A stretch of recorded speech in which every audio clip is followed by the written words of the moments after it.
Chapter 2nd in class 12th, that is sexual reproduction in flowering plant. So student, previously we are discussed about the structure of flower and their parts. So we are move to the next structure of microsporangium and pollen grain. So that is anther and filament, that is collectively called stamen. Stamen is a male part of the flower. Stamen is a male part of the flower that contain anther and filament, that is two part. When we cut the section of anther, it is look like this. Anther is done generally bilobed and dithecous. What is mean of bilobed?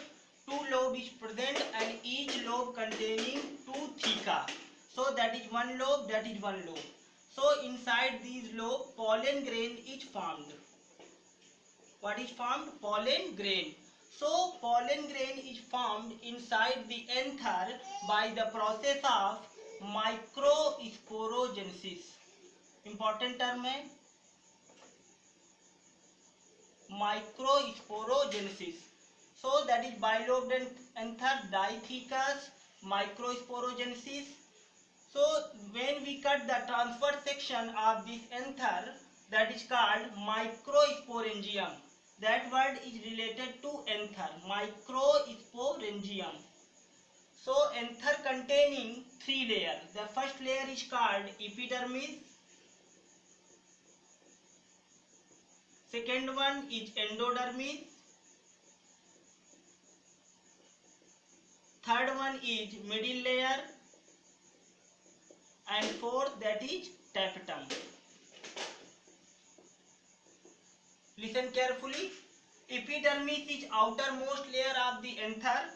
Endodermis that is columnar in shape. Middle layer generally 1 to 2 layer.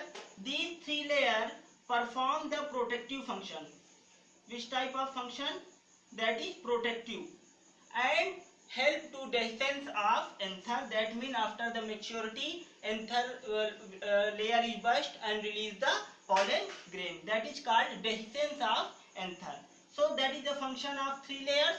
And the innermost layer, that is called tapetum. Very important. So tapetum is innermost layer and multinucleated. That means many nucleus is present. That is called multinucleated. So that point is very important. And what is the function of tapetum? Tapetum provide nourishment to the pollen grain. Provide nourishment to the pollen grain.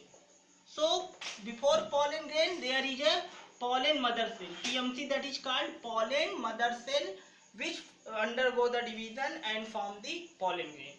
So that is an important point, and that is all about the anther. Then next we move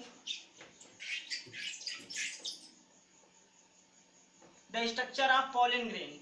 When pollen grain is mature, how it look like? That is two-celled pollen grain. How many cells? Two-celled. The two layer, outermost layer is called exine, important. Innermost layer, that is intine, and that is two cell.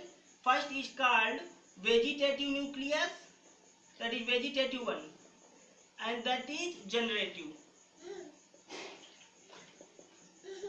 So vegetative and generative, vegetative nucleus is large and generative is small. So exine is thick layer because it's made up of sporopollenin. That is important one, sporopollenin. So sporopollenin, hardest known substance, and no enzyme can degrade it. So intine is thin and made up of cellulose and pectin. So that is a two-celled pollen grain. Due to the presence of sporopollenin, pollen grain are preserved as a fossil. Fossils mean preserved at long period of time. That means fossil remains of pollen grain because no enzyme degrade it. And intine is a thin layer. After this cell germinate and form the pollen tube and enter into the ovule and fertilize it. So that is a today lecture. So we put the video into the Google Classroom. You can see it. Thank you.